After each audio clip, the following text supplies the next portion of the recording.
चलो स्टार्ट करते हैं। So last class में we started with transportation in animals. उसमें हमने ब्लड के बारे में पढ़ा. Then we talked about blood vessels, है ना. नेक्स्ट स्टार्ट करना है ह्यूमन हार्ट. ठीक है, कहीं डालनी है क्या ह्यूमन हार्ट? ठीक है.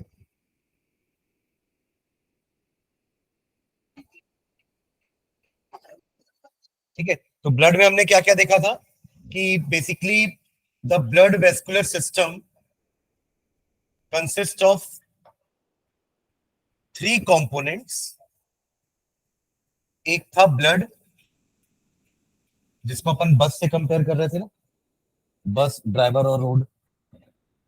फिर सेकंड था आपका blood vessel, that was the path in which the blood flows. And third the heart, which is controlling their flow. ठीक है, तो इसमें हमने प्लाज्मा के बारे में पढ़ा और कॉर्पसेस देख रहे थे, जिसमें आरबीसी, डब्ल्यूबीसी एंड प्लेटलेट सबका फंक्शन लिखा था कल हमने लास्ट क्लास में. फिर ब्लड वेसल में 3 टाइप की ब्लड वेसल देखे थे. एक आर्टरी, दूसरी थी आपकी वेन्स एंड तीसरी थी कैपिलरीज. इन दोनों के डिफरेंसेस दिखे थे. मतलब एक पैराग्राफ दोनों का लिखा था हमने, तो उससे आप 5-6 पॉइंट ऑफ डिफरेंस बना सकते हो बिटवीन आर्टरी एंड वेन्स. ठीक है, तो यहां तक हमने लास्ट क्लास में कर लिया था. Now we have to start the third part, that is heart. ठीक है, तो हेडिंग डाल लो human heart.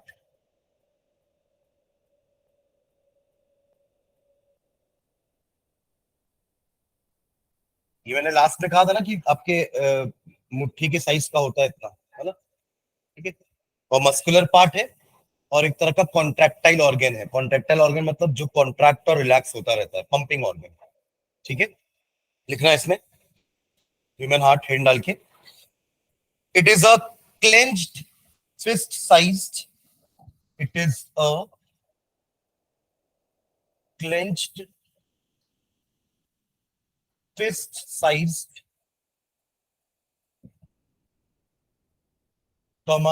thick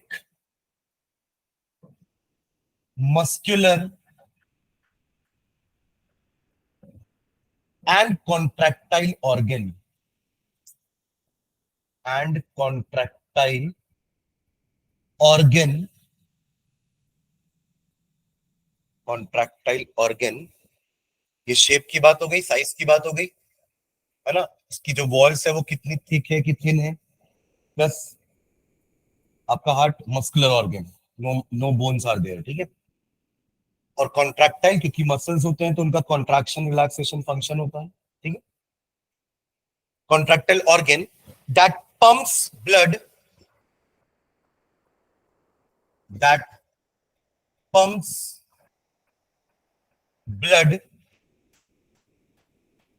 through the body,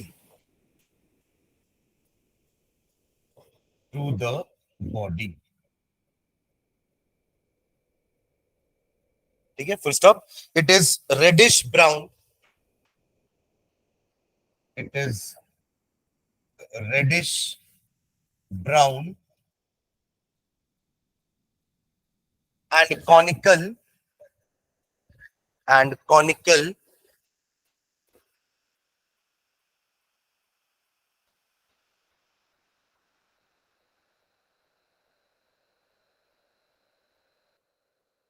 located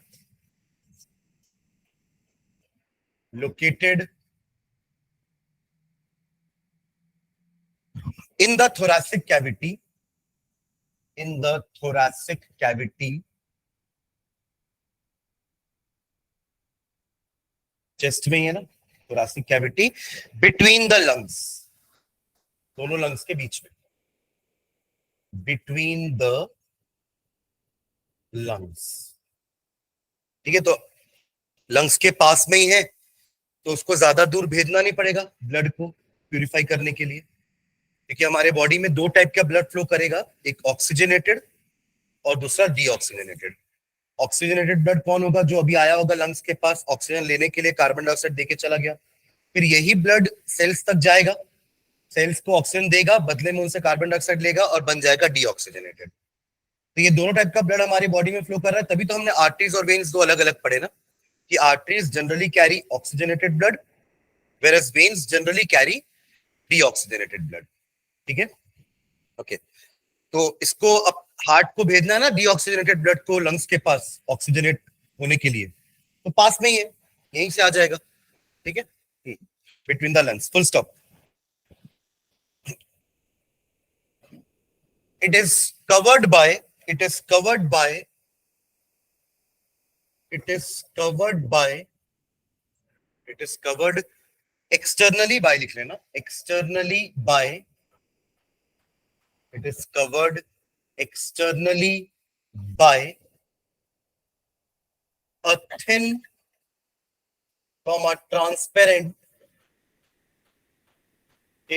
transparent and two layered sac and two layered sac called pericardium,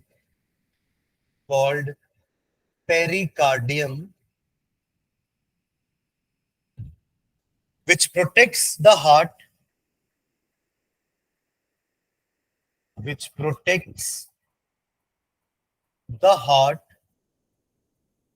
from mechanical injuries।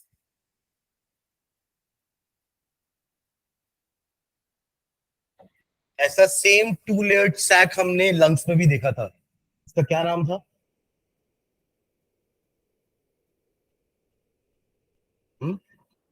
Ribs थोड़ी ना, हाँ, alveoli तो उसके अंदर का सैक हो गया ना, वो अलग चीज है। सैक है वो जो ऑक्सीजन कंटेन कर रहा है, वो अलग चीज है।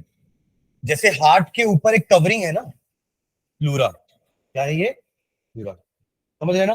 जैसे ये लंग्स था ना, राइट, ये दो लंग्स थे ऐसे, तो उसके ऊपर एक बाहर कवरिंग थी, दैट वाज प्लूरा, जो उसको बाहर की मैकेनिकल इंजरी से बचाएगी। In the same way heart के पार बाहर भी, अभी तो लिखे ना देखो एक्सटर्नल, ये वर्ड क्यों यूज किया अपन यहाँ पे, कि हार्ट बाहर से कवर्ड है किससे? एक thin transparent and two layered sac से, जिसका नाम है पेरिकार्डियम। और वो पेरिकार्डियम क्या कर रहा है? It is protecting the heart from mechanical injuries. ठीक है, from mechanical injuries, and also allows frictionless movement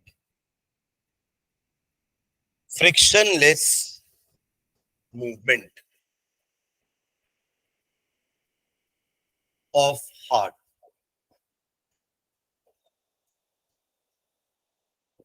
ठीक है, मतलब हार्ट बिना किसी फ्रिक्शन के पंप कर पाएगा because of this layer called pericardium. ठीक है, ये कार्डियक वर्ड अपन हार्ट के लिए यूज करते हैं, तो काफी बार अपन ये कार्डियम वर्ड या कार्डियक वर्ड यूज करेंगे। कार्डियक अरेस्ट बोलते हैं हार्ट अटैक को, है ना, तो cardiac word is use for heart, जैसे pulmonary word was use for lungs. Pulmonary word हमने कहा यूज किया था? लंग्स में। लिखे था कि जहां पे अपन ने लंग्स रेस्पिरेशन का पहला पैराग्राफ लिखा था, वहां लिखे थे it is also known as pulmonary respiration because lungs is involve. ठीक है, ये हो गया वाला पैराग्राफ। ठीक है, ये तो बात होगी कि आपका हार्ट दिखने में कैसा है, साइज वाइज कैसा है, किस टाइप का ऑर्गन है, क्या करता है, और उसका आउटर लेयर क्या है। अब बात करेंगे इनर लेयर की, यानी कि इनर हार्ट की। तो नेक्स्ट लाइन में लिखना, हाइफन डाल के नेक्स्ट लाइन में, internally the human heart internally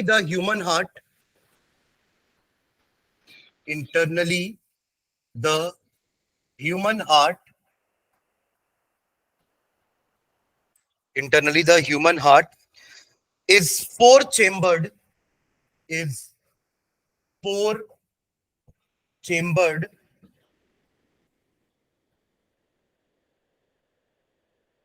hyphen डाल के चारों चेंबर के नाम लिखना, two auricles and two ventricles,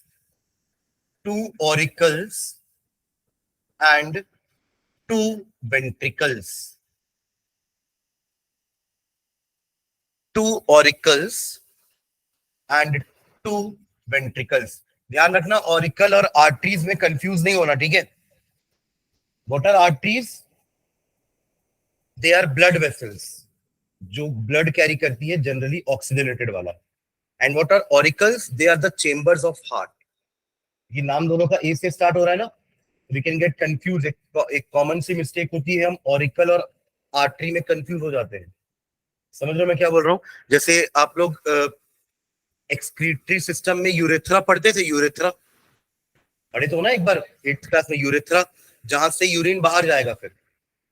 और फीमेल रिप्रोडक्टिव सिस्टम में यूट्रस होता है, तो यूट्रस और यूरेथ्रा में भी लोग कंफ्यूज हो जाते हैं। तो uterus is the female reproductive part, जहां पे बच्चे का पूरा डेवलपमेंट होता है 9 मंथ्स का। That place is known as uterus, ठीक है। और यूरेथ्रा जहां से यूरिन बाहर आता है। तो दोनों अलग अलग चीजें हैं, बट क्योंकि दोनों यू से स्टार्ट हो रही है, तो we generally confuse in this two words. वैसे ही यहाँ पे ऑरिकल चेंबर्स हैं हार्ट के, और आर्टरी एक ट्यूब है ब्लड का। समझ रहे मैं क्या बोल रहा हूँ? ओके, तो two auricles and two ventricles, ठीक है। चलो पहले ऑरिकल के बारे में बात करते हैं, एक सब हेडिंग डालना, ऑरिकल्स। पहले ऑरिकल्स के बारे में लिखते हैं, ऑरिकल्स क्या होते हैं। तो देखो, अगर मैं शॉर्ट में डायग्राम बना के दिखाऊं ना हार्ट का, तो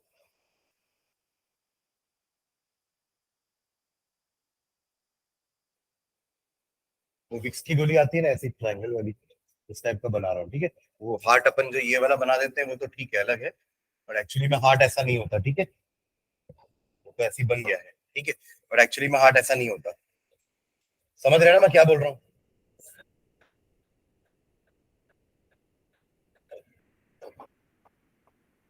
हाँ, ठीक है। देखो, तो बेसिकली ये अगर हार्ट है आपका, तो इसको 4 चेंबर में डिवाइड कर रहा हूं मैं।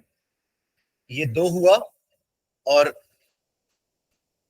ये और पार्टीशन करके ये 4 हो गया, ठीक है। कॉनिकल शेप, थोड़ा कोन जैसा दिख रहा है, कॉनिकल शेप, ठीक है। अब ये जो बाहर इसकी लेयर है ना, इसको अपन कह रहे हैं पेरिकार्डियम। समझ रहे हो? पेरिकार्डियम। ऊपर के जो 2 चेंबर्स हैं, they are known as auricles. ऊपर के 2 चेंबर्स क्या होते हैं? ऑरिकल्स। अब बताओ, लेफ्ट वाला कौन सा होगा, राइट वाला कौन सा होगा? ये वाला राइट, जो लेफ्ट में बना है वो राइट, और जो राइट में बना है वो लेफ्ट। तो दिस इज राइट ऑरिकल, ठीक है, and this is left auricle. समझ रहे हैं क्या? समझ गए ना क्यों राइट वाला लेफ्ट है, लेफ्ट वाला राइट है? क्योंकि अगर अपन ऐसे खड़े हैं, तो ये हार्ट निकाल के ऐसे रखोगे, तो ये वाला एक्चुअली राइट पार्ट है, राइट। और जो नीचे वाले हैं वो होते हैं वेंट्रिकल्स। तो ये हो गया आपका राइट वेंट्रिकल, और ये हो गया लेफ्ट वेंट्रिकल्स, ठीक है। तो इन दोनों का काम क्या होता है ना, ये दोनों रिसीविंग चेंबर्स होते हैं। ये सिर्फ ब्लड को रिसीव करते हैं। दोनों के बीच में एक आपको सेपरेशन दिख रहा होगा। उसका कारण है कि एक डीऑक्सीजनेटेड ब्लड रिसीव करता है और दूसरा ऑक्सीजनेटेड। इसलिए तो सेपरेशन जरूरी है ना, वरना फिर ऑक्सीजनेट करने का मतलब क्या दिया, जब वो यही दोनों मिक्स हो जाएंगे तो इसलिए सेपरेशन जरूरी है इन दोनों के बीच में। आप समझ रहे हो मैं क्या बोल रहा हूँ? ठीक है।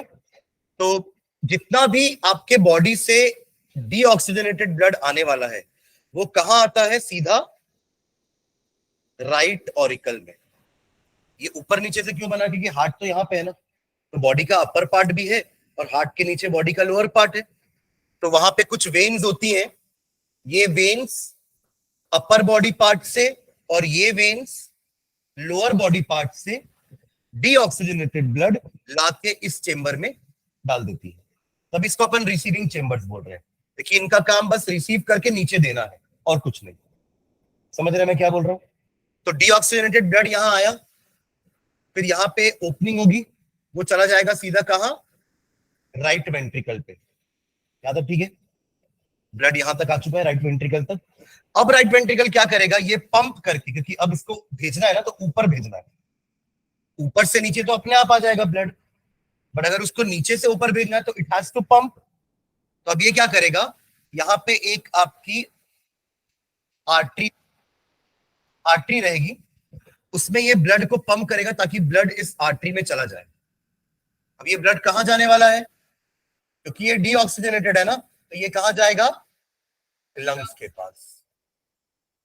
वही ऑक्सीजन का एक्सचेंज करेगा एल्वेओलाई के पास जाके, वो अपन पढ़ चुके हैं पहले ही, आया ना। कैपिलरीज वहां पे आपके ब्लड एल्वेओलाई के पास रहेंगी, ये ब्लड उस कैपिलरी में पहुंचेगा और वहां जाके ऑक्सीजन का और कार्बन डाइऑक्साइड का एक्सचेंज हो जाएगा।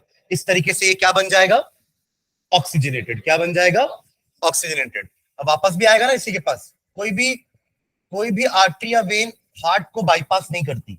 बाईपास मतलब, हाँ, जैसे हाईवेज होते हैं ना, जैसे अगर आप दुर्ग होते हुए जाने की जरूरत नहीं है, एक बाईपास हाईवे है, आप लेफ्ट जाओगे तो दुर्ग जाओगे और सीधा निकलोगे तो नागपुर पहुंच जाओगे, तो दैट इज बाईपास। आपने दुर्ग को बाईपास कर दिया, नहीं गए दुर्ग में। बट यहाँ पे कोई भी हार्ट को बाईपास नहीं करता, ठीक है। तो लंग्स से वापस एक वेन्स आएगी। अपन कल पढ़े थे ना कि एक generally arteries carry oxygenated, but generally था क्योंकि एक आर्टरी ऐसी है जो डीऑक्सीजनेटेड ब्लड लंग्स तक लेके जाती है, और इस आर्टरी का नाम है पल्मोनरी आर्टरी। अब पल्मोनरी वर्ड क्यों यूज हुआ आप लोगों को पता है, क्योंकि लंग्स इन्वॉल्व है। ये आर्टरी जो है ये इम्प्योर ब्लड लेके कहां जा रही है, लंग्स के पास। क्योंकि लंग्स इन्वॉल्व है इस ट्रांजेक्शन में, इसलिए इस आर्टरी का नाम क्या पड़ा, पल्मोनरी आर्टरी। तो ये एक लौता आर्टरी हम बोल सकते हैं जो इम्प्योर ब्लड यानी कि डीऑक्सीजनेटेड ब्लड कैरी करता है। Am I clear. अब ये जो लंग्स से ऑक्सीजनेटेड ब्लड वापस लेके आने वाला है, वो भी तो लंग्स इन्वॉल्व है ना इस जगह पे भी, तो यहां भी वर्ड पल्मोनरी यूज होगा, but now this is a vein, इकलौता वेन जो ऑक्सीजनेटेड ब्लड कैरी करने वाला है। Am I clear. तो ये ऑक्सीजनेटेड ब्लड कहां लेके आ जाएगा, लेफ्ट ऑरिकल में, और लेफ्ट ऑरिकल क्या करेगा, इसको नीचे दे देगा। तो इन दोनों का काम क्या हुआ, बस रिसीव करना। रिसीव जो भी आएगा इनके पास उसको वो रिसीव करके नीचे पास ऑन कर देगा। समझ रहे हैं क्या, हाँ। तो चलो लिखते हैं, क्या लिखे, ऑरिकल्स, हैंड डाल के चलो लिखो इसमें, ऑरिकल्स आर अपर, या दीज आर अपर, ऊपर है ना ये, ऊपर और अपर है ना, these are upper comma smaller, ventricle के कंपैरिजन में ऑरिकल्स थोड़े से छोटे होंगे, ठीक है। Upper comma smaller comma thin walled. Thin walled क्यों, क्योंकि इनको तो बस रिसीव करना है ना, कहीं कंप्रेस करके दूर तक ब्लड भेजना नहीं है। अगर इनको भी कंप्रेस करके दूर तक ब्लड भेजना होता ना, तो इनकी भी वॉल्स थिक होती। अभी तो थिन है। थिक क्यों जरूरी होता है, क्योंकि आपको पिचकना है दूर से ताकि ब्लड दूर तक जाए, और उसके लिए वेंट्रिकल्स की जो वॉल्स होती है वो थिक होती है, ऑरिकल्स की वॉल्स थिक होना जरूरी नहीं है, तो दे आर थिन वॉल्ड, ठीक है। Thin walled receiving chambers, receiving chambers, thin walled receiving chambers, full stop, thin walled receiving chambers, full stop. Right and left auricles are separated by, right and left auricles are separated by, दोनों का separation होना जरूरी है ना, वरना oxygenated और deoxygenated blood आपस में मिक्स हो जाएंगे। तो they are separated by a thin, नाम भी उसका अच्छा है, इंटर ऑरिकुलर सेप्टम। नाम याद भी रहेगा, क्यों, क्योंकि दोनों ऑरिकल के बीच का है, इसलिए इंटर ऑरिकुलर, और सेप्टम मतलब सेपरेशन होता है। समझ रहे हैं क्या, आया ना। अब जैसे ऑरिकल के बीच के सेपरेशन को इंटर ऑरिकुलर सेप्टम बोल रहे हैं, तो वेंट्रिकल के बीच के सेपरेशन को क्या बोलेंगे, इंटर वेंट्रिकुलर सेप्टम। समझ रहे हैं क्या। और ऑरिकल और वेंट्रिकल भी तो आपस में सेपरेटेड है, ये गैप है ना बीच में, तो वो क्या हो जाएगा, auricular ventricular septum. Auricular ventricular के बीच का सेप्टम है ना ये सेपरेशन, ठीक है। चलो तो ये क्लियर है, नाम इसका समझ में आ गया ना, इंटर ऑरिकुलर सेप्टम, दो ऑरिकल के बीच का separation. Am I clear? Okay, full stop.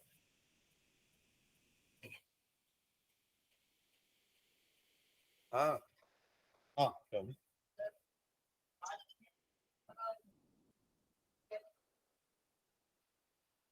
नहीं गैप नहीं बोल रहा हूं, मतलब एक ओपनिंग है, वॉल्व बोल रहा हूँ, वॉल्व है वो, क्या है ये, वॉल्व है। हाँ? मतलब एक साथ प्रेशर से ब्लड ना जाए ना, एक ही जगह से जाए। और ऐसा भी है ना, देखो अगर राइट वेंट्रिकल कंप्रेस होगा या कॉन्ट्रैक्ट होगा तो ब्लड सिर्फ इस आर्टरी में जाना चाहिए, ब्लड वापस ऊपर ना जाए। समझ रहे हो मैं क्या बोल रहा हूँ? इसलिए ये बंद होना भी जरूरी है और वॉल्व है, ताकि जब ये कंप्रेस होगा ना नीचे वाला पार्ट, तो यहां से ब्लड सिर्फ इस ट्यूब के अंदर ही घुसेगा, वापस ऊपर नहीं जाएगा। समझ रहे हो? क्योंकि वो वॉल्व है, वो बंद हो जाएगा। वो सिर्फ यूनिडायरेक्शनल फ्लो के लिए ऊपर से नीचे। अगर नीचे से ऊपर ये पिच का ब्लड यहाँ पे जाएगा भी, यहाँ हिट भी करेगा, बट ये तब तक बंद हो जाएगा, तो वो ब्लड वापस ऊपर नहीं जाएगा। समझ रहे हो? चलो, हार्ट सब पंप करेगा ना, ऊपर भी करेगा। मैं आप लोगों को स्टेजेस बताऊंगा, अभी पहले दोनों का फंक्शन लिखते हैं, फिर बताऊंगा कि कैसा दोनों, क्योंकि मसल्स तो ऊपर भी है नीचे भी है, ऊपर के मसल्स और नीचे के मसल्स दोनों ही रिलैक्स भी होंगे और कॉन्ट्रैक्ट भी होंगे। रिलैक्स भी होंगे और कॉन्ट्रैक्ट भी होंगे। रिलैक्स एक्चुअली कब होता है, जब जब उसको कुछ रिसीव करना है तो वो रिलैक्स रहेगा, और जब उसको रिलैक्स, जब रिसीव होने के बाद जब उसको पास ऑन करना है कहीं पे, तो वो कॉन्ट्रैक्ट होता है। मतलब ये दोनों पहले रिसीव करने वाले हैं ना, तो पहले दोनों रिलैक्स रहेंगे, ब्लड आ गया दोनों के पास, अब दोनों कंप्रेस होंगे यानी कॉन्ट्रैक्ट होंगे, तो उससे दोनों का ब्लड नीचे चला जाएगा कॉन्ट्रैक्ट होने से। समझ गए क्या? तब उस समय ये दोनों रिलैक्स पोजीशन पे रहेंगे, तभी ना रिसीव कर पाएंगे। मतलब इनका कॉन्ट्रैक्शन और इनका रिलैक्सेशन एक साथ होना चाहिए। ये अगर सिकुड़े पड़े हैं और ये कॉन्ट्रैक्ट हो रहा है, तो ये कैसे रिसीव करेंगे? आप समझ रहे हो ना? तो अगर ये दोनों सिकुड़ रहे हैं तो इनको थोड़ा रिलैक्स होना पड़ेगा, ताकि ये इनके ब्लड को रिसीव कर पाए, और फिर फाइनली ये दोनों आपस में एक साथ कॉन्ट्रैक्ट होंगे, जिससे कि इम्प्योर ब्लड लंग्स में और प्योर ब्लड बॉडी में चला जाएगा। समझ रहे हैं? अभी हम पढ़ेंगे स्टेजेस, ठीक है। चलो आगे बढ़ते हैं। देखो उसमें नीचे आगे आगे, और लास्ट पॉइंट क्या था, right and left auricles are separated by inter auricular septum. दोनों आर्टरीज, दोनों ऑरिकल्स का फंक्शन लिखते हैं, लिखना नीचे। राइट ऑरिकल्स रिसीव्स, दोनों को रिसीविंग चेंबर बोल रहे हैं ना, मतलब दोनों कुछ ना कुछ रिसीव कर रहे होंगे। तो right auricle receives, right auricle बोले तो ये वाला, ये क्या रिसीव कर रहा है? Deoxygenated blood. इम्प्योर मत बोलना, ठीक है। डीऑक्सीजनेटेड ब्लड कहां से रिसीव कर रहा है? From the body parts, from the body parts, from the body parts bye greater veins, greater veins. Actually इस वेन्स का नाम होता है वेना केवा, VENACAVA। अब ब्रैकेट में लिख भी लेना, वेना केवा। ऊपर वाली भी वेना केवा है, नीचे वाली भी वेना केवा है। जो ऊपर पार्ट से आ रही है that is known as superior vena cava, और जो नीचे बॉडी पार्ट से आ रही है it is known as inferior, superior inferior vena cava, ठीक है। तो बाय ग्रेटर वेन्स, ब्रैकेट में वेना केवा लिख लेना, VENACAVA, वेना केवा। और किसके थ्रू? अच्छा वेना केवा हो गया ना, full stop. While, while comma डाल के, while, while left auricle receives, while left auricle receives क्या? oxygenated blood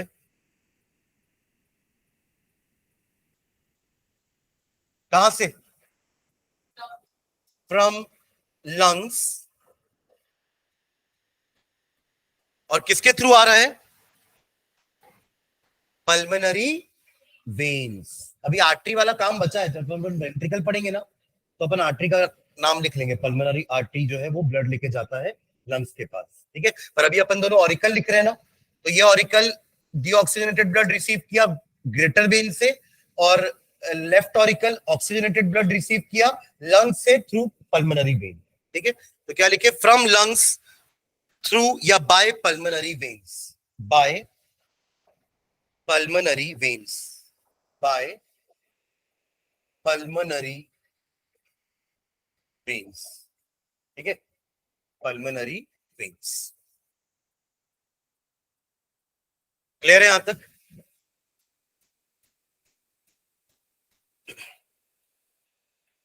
तो stop. Right auricle, right auricle gives deoxygenated blood, right auricle gives deoxygenated blood, किसको देगा ये डीऑक्सीजनेटेड ब्लड? राइट ऑरिकल थोड़ा दे रहा है, तो राइट वेंट्रिकल देता है, ये तो सिर्फ राइट वेंट्रिकल को देगा ना। तो right auricle gives deoxygenated blood to right ventricle, to to right ventricle,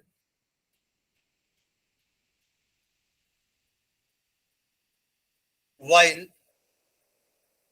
while left auricle gives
आवाज आ रही है मेरी?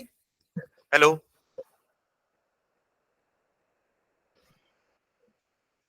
M I audible? Yes. Clear है क्या? फिर से बस समझना वेंट्रिकल का फंक्शनिंग। दोनों वेंट्रिकल अपने अपने ऑरिकल से ब्लड लेने वाले हैं। एक को इम्प्योर ब्लड मिलेगा यानी कि डीऑक्सीजनेटेड, एक को ऑक्सीजनेटेड। तो जिसको डीऑक्सीजनेटेड मिला है वो उसको कॉन्ट्रैक्ट करके लंग्स के पास भेजेगा थ्रू पल्मोनरी आर्टरी, ताकि वो प्यूरिफाई हो जाए। और जो प्यूरिफाइड ब्लड यानी कि ऑक्सीजनेटेड ब्लड रिसीव कर रहा है वो पूरे बॉडी पार्ट्स में भेज देगा थ्रू सिस्टमिक आर्टरी। क्लियर है? बस यही काम है इनका। अब फिर वापस ये ब्लड पहुंच जाएगा और जब वो वापस से पूरा इम्प्योर बॉडी पार्ट से वेन्स वापस से लेके आ जाएगा ब्लड को। पर ये जो प्रोसेस चल रहा है ना, ये एक के बाद एक नहीं होता है, साइमल्टेनियसली होता है। ऐसा नहीं कि पूरा 6.8 लीटर ब्लड पहले इम्प्योर होगा फिर वो पूरा 6.8 लीटर प्योर होने जाएगा, ऐसा नहीं होगा ना। ये तो इतना छोटा सा हार्ट है ना, हार्ट इतना छोटा सा, उसमें भी ये चेंबर कितना छोटा सा होगा, तो इसमें क्या 6 लीटर ब्लड थोड़ी ना आ जाएगा। आप समझ रहे हो मैं क्या हो रहा है, क्या बोल रहा हूँ? साइमल्टेनियसली काम चल रहा है, मतलब जिस समय ये डीऑक्सीजनेटेड ब्लड रिसीव करता है ना, उसी समय ये भी ऑक्सीजनेटेड ब्लड रिसीव करता है। क्योंकि यहाँ पे तो थोड़ा सा ही डीऑक्सीजनेटेड ब्लड है ना, ऑलरेडी बहुत सारा ब्लड ऑक्सीजनेट हो चुका है जो यहाँ आ गया। समझ रहे हैं क्या? फिर जब दोनों रिसीव करके नीचे भेज देंगे तब दोनों एक साथ भेजेंगे, एक प्यूरिफाई करने भेजेगा और एक प्यूरिफाइड ब्लड को बॉडी में भेजेगा। तो ये प्रोसेस साइमल्टेनियसली होता है और बहुत फास्ट होता है। हम एक बार 1 मिनट में हमारा हार्ट 72 टाइम्स बीट कर लेता है ना, नहीं, तो ये प्रोसेस बहुत फास्ट होगा, तभी तो हर बॉडी पार्ट तक ऑक्सीजन सही समय पे पहुंच पाएगा ना, सही क्वांटिटी में पहुंच पाएगा। समझ रहे हैं मैं क्या बोल रहा हूँ? चलो वेंट्रिकल्स के बारे में लिखते हैं। लिखना वेंट्रिकल्स। तो उल्टा लिखेंगे, वहां क्या लिखे थे वेंट्रिकल ऑरिकल में, जल्दी देखो। दीज आर अपर लिखे थे, तो यहां क्या लिखेंगे? चालू करो। दीज आर लोअर, फिर वहां स्मॉलर लिखे थे, यहां लार्जर, और वहां थिन वॉल लिखे थे, यहां पे थिक वॉल्ड,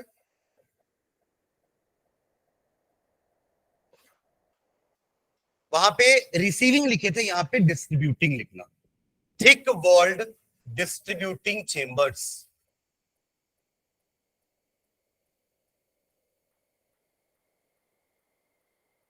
समझ में आया क्या? वहां अपर था, यहाँ लोअर, वहां स्मॉलर था, यहाँ लार्जर, वहां थिन था, यहाँ पे थिक वर्ल्ड, वहां पे रिसीविंग चेंबर था, यहाँ पे ये डिस्ट्रीब्यूटिंग चेंबर्स हो जाएंगे। ठीक है, full stop. Right and left ventricles are separated by, जैसे वहां पे सेपरेशन था इंटर ऑरिकुलर सेप्टम, वैसे यहां पे भी होगा इंटर वेंट्रिकुलर सेप्टम। तो right and left ventricles are separated by interventricular septum. Interventricular septum, which prevents intermixing of, which prevents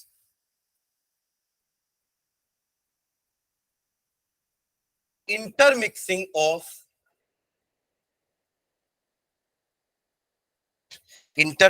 of deoxygenated and oxygenated blood. Deoxygenated and oxygenated blood.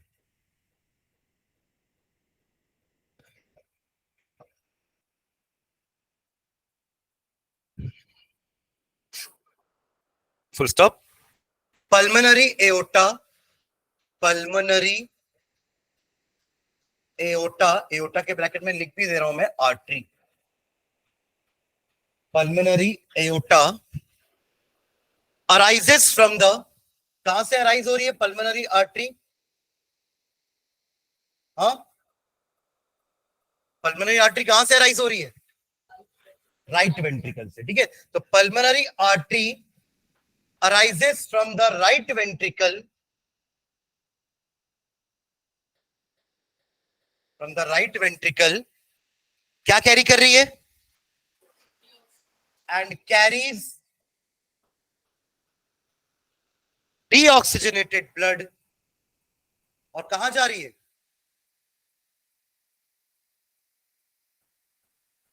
तो लिख दिया ना लंग्स, ना समझ के लिखो क्या लिख रहे हो ना। पल्मोनरी आर्टरी शुरुआत कर रही है राइट वेंट्रिकल से, क्या कैरी कर रही है, डीऑक्सीजनेटेड ब्लड, और कहां जा रही है, लंग्स के पास, ठीक है। Deoxygenated blood to the lungs, to the lungs. तो ये तो बात होगी पल्मोनरी एओर्टा की। अब बात करते हैं सिस्टमिक एओर्टा की, वो कहां से अराइज हो रही है, लेफ्ट वेंट्रिकल से। फिर क्या कैरी कर रही है, ऑक्सीजनेटेड ब्लड, और कहां जा रही है, बॉडी पार्ट्स, समझ रहे हैं। चलो लिख लो उसको। while systemic aorta while systemic aorta arises from the, नहीं लिख रहे हो क्या, जब भी देख रहा हूं तो बस बैठे ही हो, arises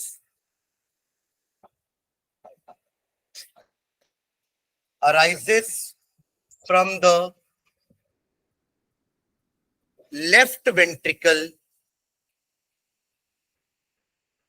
arises from the left ventricle and carries oxygenated blood, and carries oxygenated blood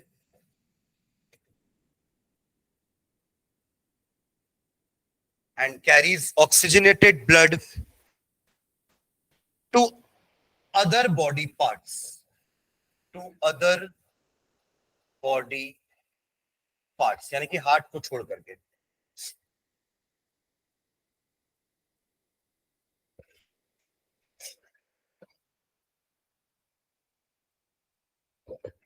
ठीक है, full stop. Origin of both the greater arteries, इनको ग्रेटर आर्टरीज बोल रहे हैं क्योंकि ये लंबा दूरी तय करने वाले हैं ना। Origin of both the great arteries, origin of both the great arteries are guarded by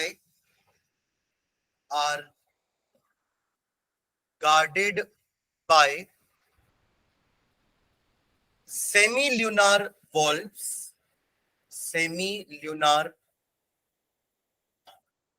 valves, to prevent the backflow of blood, to prevent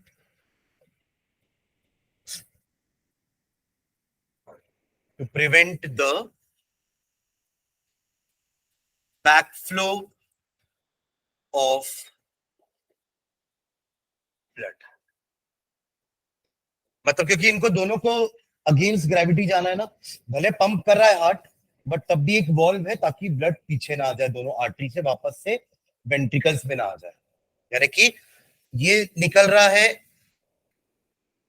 आपके राइट वेंट्रिकल से और ये आर्टरी जा रही है लेफ्ट वेंट्रिकल से। This is pulmonary artery and this is systemic artery. तो इनके ओपनिंग में ही यहीं पे वॉल्व लगा हुआ है जिससे कि ब्लड वापस से नीचे ना आए। ठीक है,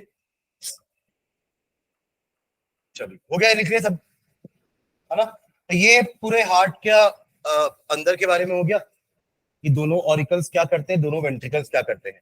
अब सीक्वेंस में लिखते हैं कि पहले क्या होता है, फिर बाद में क्या होता है, फिर उसके बाद क्या होता है। मतलब तीन चीजें हो रही हैं। दोनों ऑरिकल्स पहले रिलैक्स करते हैं ताकि दोनों ब्लड रिसीव कर ले, फिर दोनों कॉन्ट्रैक्ट होते हैं ताकि वो अपना ब्लड नीचे दे दे इनको, वेंट्रिकल्स को। तब उस समय वेंट्रिकल्स रिलैक्स पोजीशन पे रहते हैं। और तीसरी चीज क्या होती है, वेंट्रिकल कॉन्ट्रैक्ट करते हैं। और हमारी बात देखो क्या क्या बोला मैंने। सबसे पहले ऑरिकुलर रिलैक्सेशन होगा, हाँ या ना, तभी दोनों ऑरिकल्स ब्लड रिसीव कर पाएंगे, एक प्योर दूसरा इम्प्योर। कौन सा वाला इम्प्योर, राइट वाला, लेफ्ट वाला प्योर। तो रिलैक्स हुए, उसके बाद दोनों क्या हो जाएंगे, ऑरिकुलर कॉन्ट्रैक्शन। समझ रहे हो क्या? ताकि दोनों दोनों पिचकेंगे तो दोनों का ब्लड नीचे जाने वाला है। पर इसी के साथ एक और चीज क्या होने वाली है, वेंट्रिकुलर का रिलैक्सेशन एक साथ। ऐसा होने के बाद ऊपर का सारा ब्लड नीचे आ चुका है। समझ रहे हैं? अब क्या बचा है, एक ही चीज तो बचा, इसका तो दोनों हो गया ना, रिलैक्सेशन भी हो गया, ऑरिकल का कॉन्ट्रैक्शन भी हो गया। वेंट्रिकुलर रिलैक्स तो कर लिए वेंट्रिकल्स, बट वेंट्रिकल्स का कॉन्ट्रैक्शन बचा है ना, ये फाइनल कॉन्ट्रैक्ट होंगे और इम्प्योर ब्लड लंग्स में चला जाएगा और प्योर ब्लड बॉडी में चला जाएगा। फिर ये साइकिल चलती रहेगी, इसको अपन एक पल्स बोलते हैं। समझ रहे हैं? तो लास्ट क्या बच गया, वेंट्रिकुलर कॉन्ट्रैक्शन। तो जब ये कॉन्ट्रैक्ट होते हैं ना, तो बहुत प्रेशर से कॉन्ट्रैक्ट होते हैं, तभी इनकी वॉल्स थिक है। समझ रहे हो मैं क्या बोल रहा हूँ? और ब्लड बहुत प्रेशर से बाहर जाता है। अभी जब कोई सर्जरी, जिनकी सर्जरी होती है ना, और जिनको ब्लड प्रेशर की बीमारी होती है, हाई ब्लड प्रेशर, तो कभी कभार ऐसा भी होता है कि अगर उसी समय सर्जरी कर दिए तो ब्लड इतना ज्यादा बाहर आता है छलक के, क्योंकि वो जब सर्जरी करेंगे तो चीरा मारेंगे ना पेट में। फॉर एग्जाम्पल पेट की सर्जरी कर रहा है तो पेट में मारे चीरा, चीरा मतलब एक कट, और जैसे ही वो कट मारे ना, ब्लड छन्न से बाहर आता है। और कई कभार तो ऐसा भी होता है कि वो ऊपर सीलिंग तक टच कर जाता है ब्लड, क्योंकि इतना प्रेशर से आपका हार्ट पंप करता है ना कि ब्लड ऐसे उछल के ऊपर जाता है। कभी जनरली क्या होता है, जब वो ऑपरेट करने वाले होते हैं ना, तो पहले तो चेक करते हैं ब्लड प्रेशर नॉर्मल है, लेकिन नॉर्मल ब्लड प्रेशर को वो कंट्रोल कर लेते हैं, पर बहुत ज्यादा हाई प्रेशर से ब्लड फ्लो कर रहा हो तो बहुत तेजी से बाहर निकलेगा।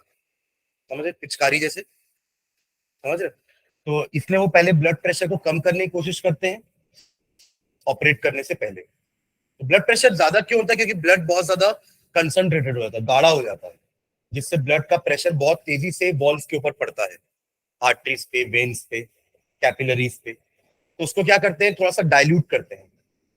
तो either by injecting something or by with the help of some medicine वो आपके ब्लड प्रेशर को नॉर्मल लेके आते हैं। उसके बाद वो सर्जरी स्टार्ट करते हैं।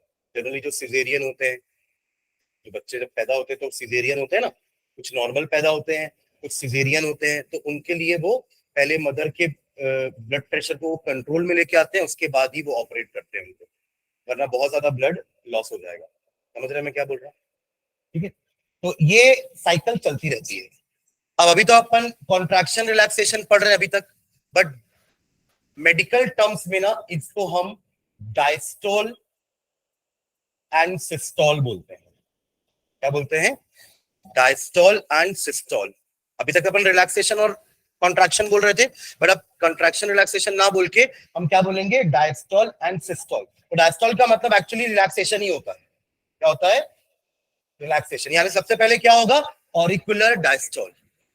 समझ रहे हैं ना? आया ना? और सिस्टोल का मतलब होता है कॉन्ट्रैक्शन।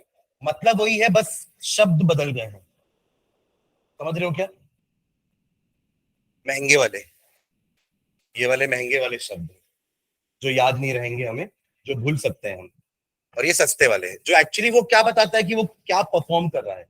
जैसे विंड पाइप, हमें पता है, नाम समझ में आ जाएगा, विंड पाइप मतलब वो एयर कैरी करने वाला है, और फूड पाइप फूड कैरी करने वाला है। तो वो महंगे नाम क्यों दिए, इसोफेगस और ट्रैकिया। समझ रहे हैं ना? वैसे ये इनके महंगे नाम है, ये सस्ते नाम है।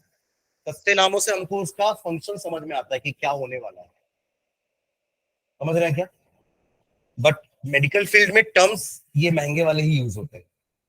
Am I clear? अब ये याद कैसे रहेगा कि डायस्टोल मतलब रिलैक्सेशन है और सिस्टोल मतलब कॉन्ट्रैक्शन? तो थोड़ा सा अपन ट्रिक बना सकते हैं इसको याद रखने के लिए।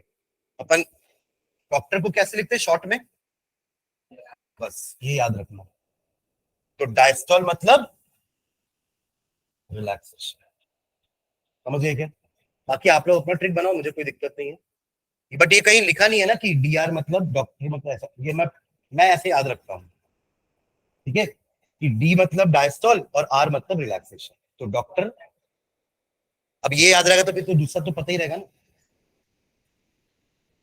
नहीं, अगर ये पता है कि डायस्टॉल का मतलब रिलैक्सेशन होता है, फिर तो कंफ्यूजन खत्म हो गया। कंफ्यूजन तो यही हो सकता है ना कि किसी कोई सोचे कि सर डायस्टॉल का मतलब कॉन्ट्रैक्शन होता है क्या, है ना। तो वो चीज कंफ्यूजन हटाने के लिए अगर ये याद रखोगे तो डायस्टॉल हमेशा रिलैक्सेशन ही मानोगे। हाँ, कौन सा वाला वर्ड? रिलैक्सेशन लिख सकते हो, बट आपको मीनिंग तो पता होना चाहिए। डेफिनेशन पूछ दिया what do you mean by diastole, तो क्या करके आओगे?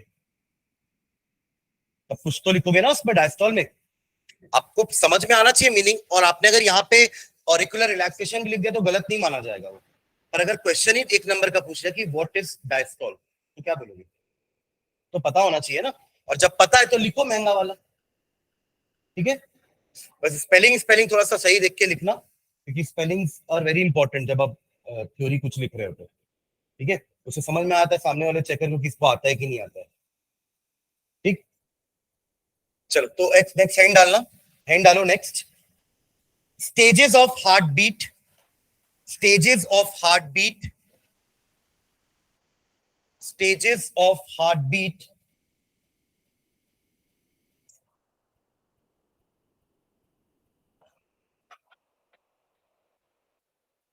stages of heartbeat and flow of blood, and flow of blood। हमने अलग अलग ऑरिकल और वेंट्रिकल का फंक्शन तो देख लिया, पर ये एक साथ कोऑर्डिनेट करके कैसे स्टेप बाय स्टेप में काम करते हैं वो अपन इसमें पढ़ेंगे। फ्लो, ब्लड का फ्लो कैसे हो रहा है, ठीक है। तो इसमें लिखो नीचे, the heart is formed of cardiac muscle, the heart is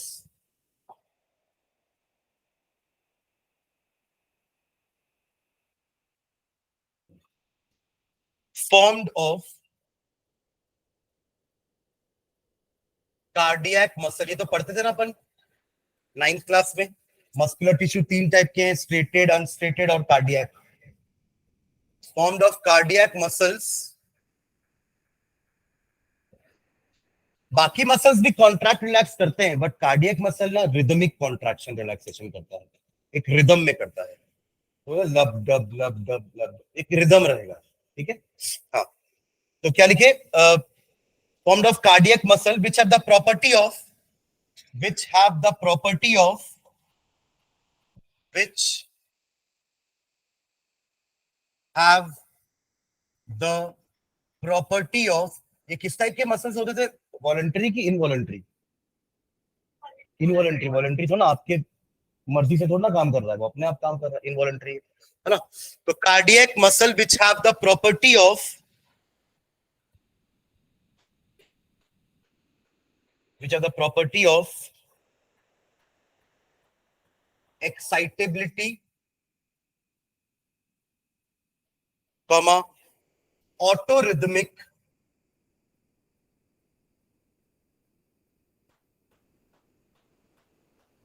ऑटोरिदमिक contractility,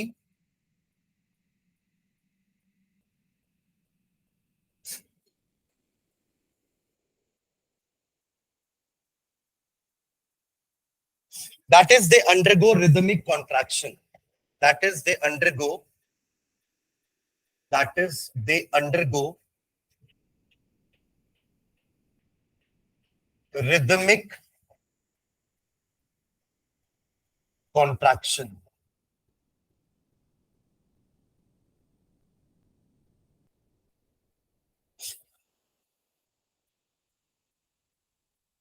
Full stop। Contraction of cardiac muscles is called, contraction of cardiac muscle, contraction of cardiac muscle is called systole, while relaxation of cardiac muscles, while relaxation of cardiac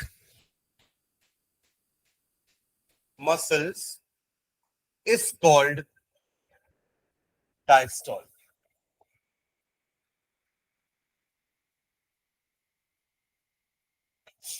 ठीक है, सबसे पहला लिखना, सबसे पहला क्या होता है? एट्रियल डायस्टोल, आया ना? सबसे पहले ऑरिकल का रिलैक्सेशन होता है, तो एट्रियल डायस्टोल, इसमें हाइफन डाल के लिखो। In this atrial muscles relax, in this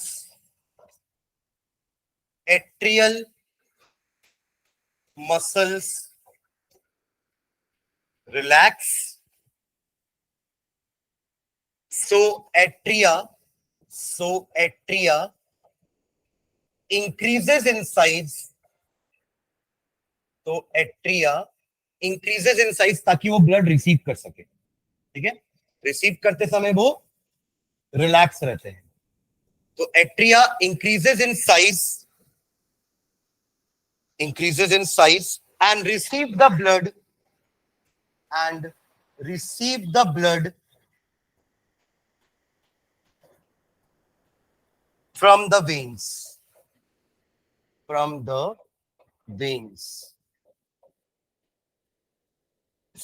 Full stop. Second लिखना, सेकेंड चीज क्या होने वाली है इसके बाद? ये दोनों कॉन्ट्रैक्ट होंगे, तो एट्रियल सिस्टोल, और इसी के साथ लिख लेना एंड वेंट्रिकुलर क्या? डायस्टोल। ये दोनों एक साथ लिख लेना, क्योंकि अगर एक दे रहा है तो दूसरा लेने के लिए भी तो रेडी होना चाहिए। तो लेना है तो रिलैक्स होना पड़ेगा, देना है तो कॉन्ट्रैक्ट होना पड़ेगा, ठीक है? देखो आइफन डाल के, it involves contraction of atrial muscles, it involves contraction of atrial muscles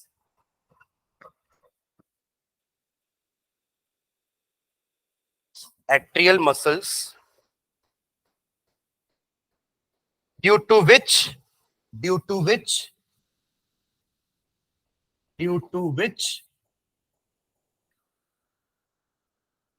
deoxygenated blood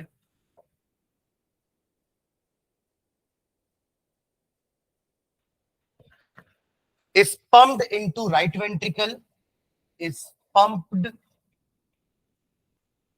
into right ventricle, and oxygenated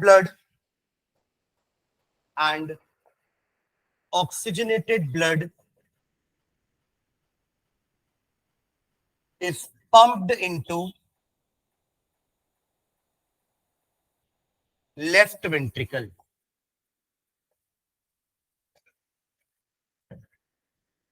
Ventricle relax to receive blood, इसलिए ventricle diastole भी यही लिखनी है, ventricles relax to receive the blood,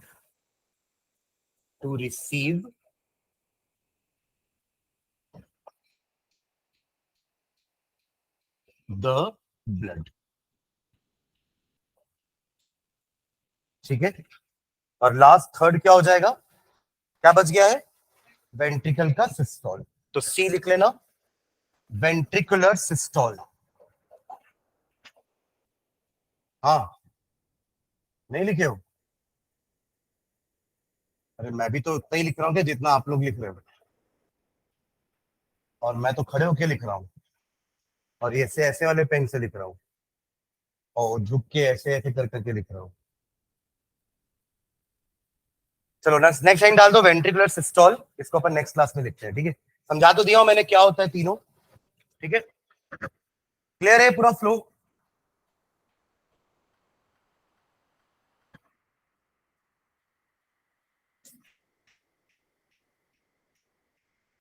एक diagram heart का मैं भेजूंगा, उसको बना लेना, जैसे लंग्स का बनाए हो ना, वैसे एक हार्ट का डायग्राम भी बना लेंगे, ठीक है? चलिए, थैंक यू।